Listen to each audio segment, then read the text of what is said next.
불사의 포식자. 작가 허풍선. 까마득하게 먼 옛날, 정확한 연원을 알 수 없을 정도로 아주 먼 옛날, 아프리카 북부 지역에 운석이 떨어졌다. 그것도 지금까지 단 한 번도 발견된 적이 없는 황금빛을 내뿜는 운석이 떨어졌다. 사람들은 이 황금빛 운석을 신성하게 여겼다. 마을의 주술사는 이 황금빛 운석으로 무언가를 만들면 자신의 신성함이 더욱 높아질 것이라고 생각했다. 황금빛 운석으로 무엇을 만들지 고민하던 주술사는 오랜 고민 끝에 자신의 얼굴에 딱 맞는 가면을 만들기로 했다. 황금빛 운석으로 만든 가면을 쓰게 되면 자신에 대한 신비감이 더욱 상승할 것이라고 생각한 것이다. 이때까지만 해도 주술사는 황금빛 운석이 사람들 말처럼 신성하거나 특별한 힘을 가지고 있을 거라고 생각하지 않았다. 그저 사람들의 그런 무지몽매한 생각을 이용해 주술사로서의 자신의 위치를 더욱 확실하게 하려고 했을 뿐이다.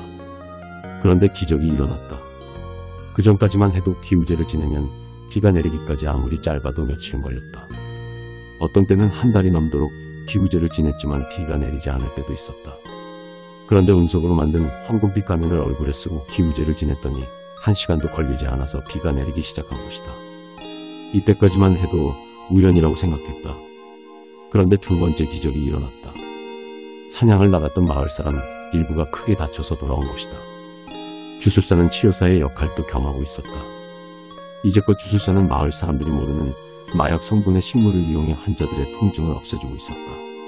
아무것도 모르는 환자나 마을 사람들은 한순간에 환자의 고통이 거짓말처럼 사라지는 것을 보고 주술사의 힘이 진짜라고 믿었다. 주술사는 이번에도 그 마약 성분의 식물을 환자들에게 먹이려고 했다. 그런데 주술사가 그 마약 성분의 식물을 환자들에게 먹이기도 전에 환자들의 찢어진 상처가 말끔하게 치료가 되었다.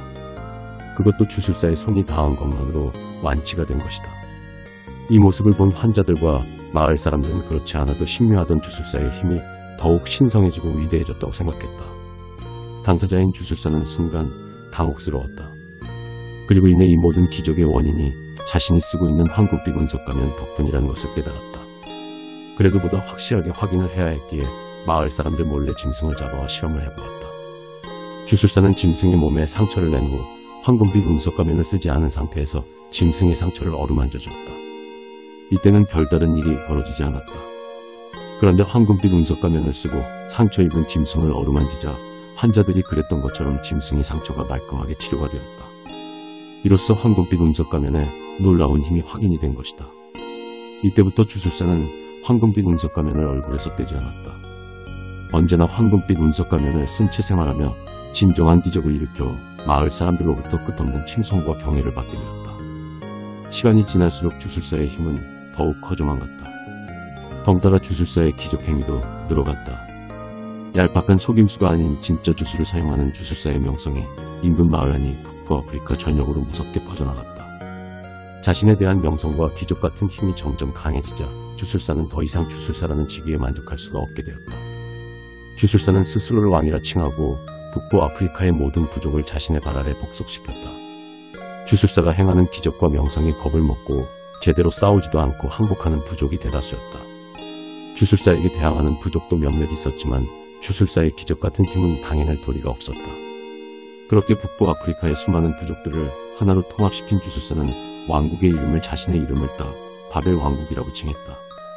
인간의 욕심은 끝이 없다. 처음에는 북부 아프리카로 만족하는 것처럼 보였던 바벨은 얼마 지나지 않아서 자신의 지배력을 아프리카 전역으로 확장시켰다. 아무리 바벨이라고 해도 아프리카 전역을 정복한다는 것은 불가능하다. 사람들은 그렇게 생각했다. 그런데 바벨은 불과 30년이 지나기도 전에 아프리카를 하나의 거대 제국으로 만드는 데 성공했다. 시간이 지날수록 바벨의 힘은 더욱 커져갔다. 덩달아 바벨의 욕심도 더욱 커져만 갔다. 욕심이 더욱 커진 바벨은 아프리카만으로도 만족할 수 없게 되었다. 바벨은 고지어 지금의 유럽 지역을 공격하였다. 그리고 그 기세를 몰아 아시아까지 손을 뻗쳤다. 순식간에 유럽과 아시아를 손에 넣은 바벨은 알래스카를 건너 아메리카 대륙까지 정복에 손을 뻗었다. 바벨이 황금빛 운석 가면을 쓴 지 딱 100년이 되던 해 지구는 바벨의 손에 들어가게 되었다. 100년이 되자 바벨의 힘은 더 이상 높아지지 않았다. 그러나 이미 바벨은 인간이라고 칭하기 어려울 정도의 엄청난 힘을 가지게 되었다. 얼굴에 언제나 쓰고 있던 황금빛 운석 가면도 더 이상 보이지 않았다. 그렇다고 황금빛 운석 가면이 어딘가로 사라진 것은 아니었다. 바벨은 기적 같은 힘을 이용해 얼굴에 착용하고 있는 황금빛 운석 가면을 사람들의 눈에 보이지 않게 만들었다. 세상을 손에 넣은 바벨은 북부 아프리카로 돌아와 세계에서 제일 큰 탑을 만들기 시작했다. 이 탑은 일반성을 100개 합친 것보다 더 크고 웅장했으며 하늘을 꿰뚫을 정도로 높았다. 사실 당시의 기술로는 그 거대하고 웅장한 탑을 완성시킬 수가 없었다. 그런데 바벨의 기적과도 같은 힘이 개입되자 절대 불가능할 것 같았던 그 거대하고 웅장한 탑이 완성이 된 것이다. 탑이 완성되자 바벨은 스스로를 신이라고 칭하며 앞으로 자신이 살아갈 이 탑 역시 신의 탑이라고 칭했다. 인간이 스스로를 신이라고 칭하는 것은 너무나도 불경스러운 행위였지만 그 누구도 바벨에게 신성모독이라고 하지 않았다. 사람들이 보기에 바벨이 가진 힘은 신의 힘이라고 해도 과언이 아니었기 때문이다. 바벨이 살고 있는 신의 탑에는 바벨만 살고 있는 것이 아니었다. 신의 탑 제일 꼭대기층에는 바벨이 살았고 그 밑으로는 그의 부인들과 자식들이 살았다. 그리고 바벨을 비롯한 바벨의 가족들의 수발을 드는 노예 3만 명이 신의 탑에서 생활했다. 사람들은 바벨만 신이라고 칭하는 것이 아니라 바벨의 자식들까지 신의 후손이라고 칭하며 극진하게 대접했다. 그도 그럴 것이 당시 사람들의 평균 수명은 40세였는데 바벨의 자식들은 평균 수명이 150에서 200년이나 되었다. 바벨의 후손들은 단순히 수명만 길었던 것은 아니다. 그들은 바벨처럼 허공에서 불이 나번개에 물등을 만들어내는 기적을 행했다. 물론 바벨과 비교하면 보름달 앞에 반딧불 같았지만 일반인이 보기에는 그 정도만 해도 엄청난 힘이었다. 바벨의 후손들은 바벨의 기적 같은 힘만 물려받은 것이 아니었다. 그들은 바벨의 그 끝없는 탐욕마저도 그대로 물려받았다. 바벨의 후손들은 신의 후손이라는 칭호보다 신이라는 칭호를 가지고 싶어 했다. 아울러 바벨이 가진 그 엄청난 힘도 간절하게 원하고 있었다. 바벨의 그 놀라운 힘이 황금빛 운석 가면에서 기원하고 있다는 것을 잘 알고 있던 바벨의 후손들은 기어코 이를 버리고 말았다. 바벨탑을 만들고 천년 동안 신으로 군림해오며 방심하고 있던 바벨에게 기습을 가한 것이다. 바벨의 후손들의 수는 무려 3,000명이나 되었다. 욕심에 눈이 뒤집힌 후손들은 이 정도 숫자라면 충분히 해볼 만하다고 생각했다. 과연 후손들의 생각대로였다. 바벨의 힘은 신이라고 칭할 만큼 대단했지만 3,000명이나 되는 후손을 맡기에는 역부족이었다. 바벨도 결국에는 인간이었다. 바벨과 후손들의 싸움은 유리 동안 계속되었다. 그리고 7일째가 되던 날 바벨은 결국 힘이 다하고 말았다. 이때 살아남은 후손의 수는 겨우 202명밖에 되지 않았다. 만약 바벨이 방심하고 있지만 않았다면 어쩌면 전세는 역전되었을지도 모른다. 바벨은 마지막 순간이 다가오고 있다는 것을 직감했다. 그렇다고 황금빛 운석 가면을 저 배은망덕한 후손들에게 넘겨줄 수는 없었다. 바벨은 마지막 남은 생명력을 쥐어짜내어 착용하고 있던 황금빛 운석 가면에 저주를 걸었다. 바르지 않은 자는 절대 나의 가면을 가질 수 없을 것이다. 바르지 않은 자가 가면을 가질 때 불사의 저주가 그와 함께할 것이다. 그는 절대 사랑하는 사람과 함께할 수 없을 것이며 영원토록 고독할 것이다. 영원토록. 바벨은 이 저주를 끝으로 두 눈을 감고 말았다.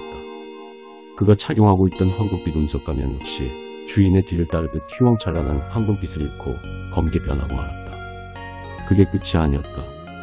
빛을 잃은 운석 가면이 산산이 부서지는가 싶더니 이내 바람에 흩날리는 인도네시아처럼 아프리카 전역으로 흩어지고 말았다.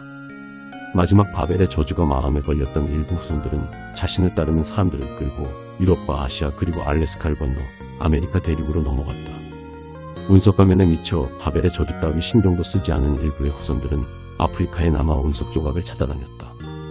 세월이 흐르면서 바벨의 운석 가면은 황금 가면이라는 이름으로 바뀌어 불리게 되었다. 바벨탑이 무너지고 바벨의 제국이 사라진 뒤 수천 년이 흘렀지만 바벨의 후손 중에서 그 누구도 황금 가면의 조각을 다 모은 사람은 없었다.